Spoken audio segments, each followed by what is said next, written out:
तारीख से हिंदुओं पर बांग्लादेश में शुरू हुई हिंसा थमने का नाम नहीं ले रही है। हालांकि उसमें कुछ कमी जरूर आई है, लेकिन मामले पूरे रुक गए हैं ऐसा नहीं कहा जा सकता है। लेकिन अब नए तरीके से अल्पसंख्यकों को बांग्लादेश में परेशान करने की पूरी तैयारी कर ली गई है। दरअसल यहां अल्पसंख्यकों को उनकी नौकरी से जबरदस्ती त्यागपत्र दिलवाया जा रहा है और शनिवार से शुरू हुआ यह सिलसिला अभी तक जारी है, लेकिन सरकार खामोश है।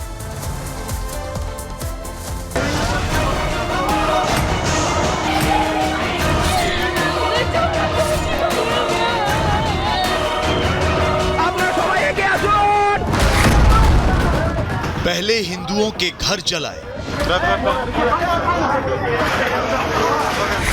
फिर हिंदू महिलाओं पर अत्याचार, अब हिंदुओं की नौकरी पर संकट।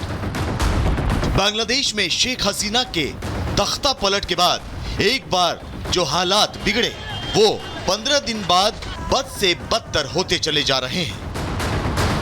खास तौर से उन अल्पसंख्यकों के लिए जिनका सिर्फ एक ही अपराध है कि वो अल्पसंख्यक है।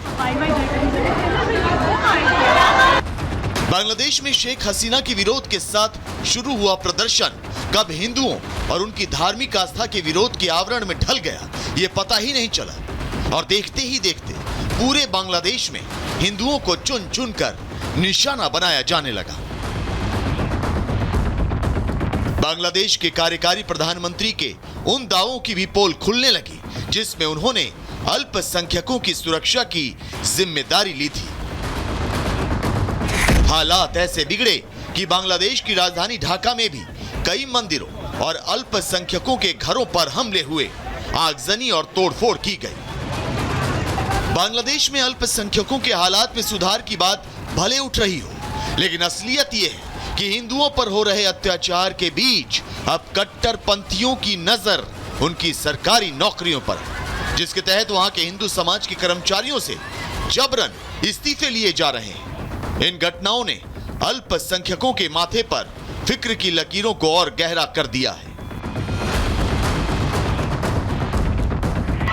बांग्लादेश में हिंदुओं को जबरन नौकरी से निकालने की घटना का विरोध भारत में भी शुरू हो चुका है। अखिल भारत हिंदू महासभा के राष्ट्रीय अध्यक्ष स्वामी चक्रपाणी महाराज ने यूएनओ से मामले पर हस्तक्षेप की बात कही है। क्या हो रहा है हिंदुओं के साथ बांग्लादेश में? देखिए वही हो रहा है जो पहले पाकिस्तान में हुआ। पाकिस्तान में आप देखिए कि जब बंटवारा हुआ तो एक बहुत भारी संख्या में वहाँ हिंदू थे, लेकिन जिस प्रकार से वहाँ पे हिंदुओं का दोहन हुआ, हिंदुओं की हत्या हुई, मंदिरों को तोड़ा गया, बहू बेटियों को वहाँ पे सरेआम उठा लिया गया, उनके साथ दोयम दर्जे का और हिंदुओं को वहाँ पे जीवन पाकिस्तान में नरक कर दिया गया। उसी प्रकार से बांग्लादेश में हो रहा है। यह भारत सरकार को भी ये समझने वाला विषय है, इसे हमें सख्ती से वहाँ पे संदेश देना होगा। मामले की गंभीरता इस बात से भी समझी जा सकती है कि खुद प्रधानमंत्री नरेंद्र मोदी लाल किले की प्राचीर से बांग्लादेश में हिंदुओं के हालात पर चिंता जाहिर कर चुके हैं। बांग्लादेश में जो कुछ भी हुआ है उसको लेकर पड़ोसी देश के नाते चिंता होना मैं इसको समझ सकता हूं। मैं आशा करता हूं कि वहां पर हालात जल्द ही सामान्य होंगे। खास करके 140 करोड़ देशवासियों की चिंता कि वहां हिंदू, वहां के अल्पसंख्यक, उस समुदाय की सुरक्षा सुनिश्चित हो। बांग्लादेश में हिंदू अल्पसंख्यक हैं। उनकी आबादी वहां 8% है, जिनकी आबादी करीब 1 करोड़ 31 लाख है। इसके बाद दूसरी आबादी बौद्ध धर्म को मानने वालों की है, जिनकी संख्या महज 10 लाख और ईसाई 5 लाख है। वहीं मुस्लिमों की आबादी करीब 15 करोड़ है।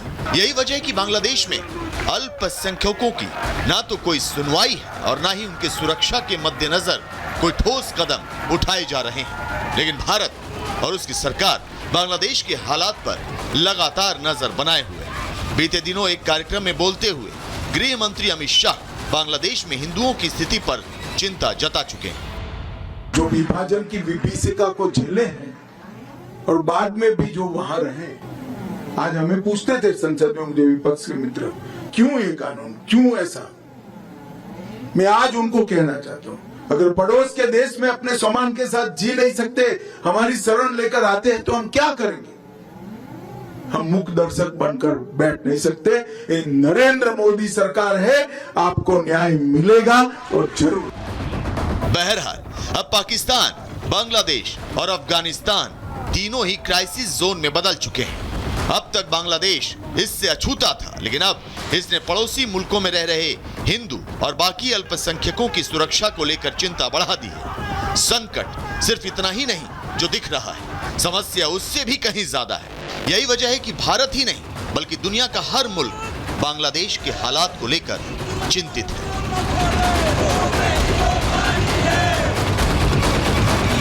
Bureau report, Republic Bharat.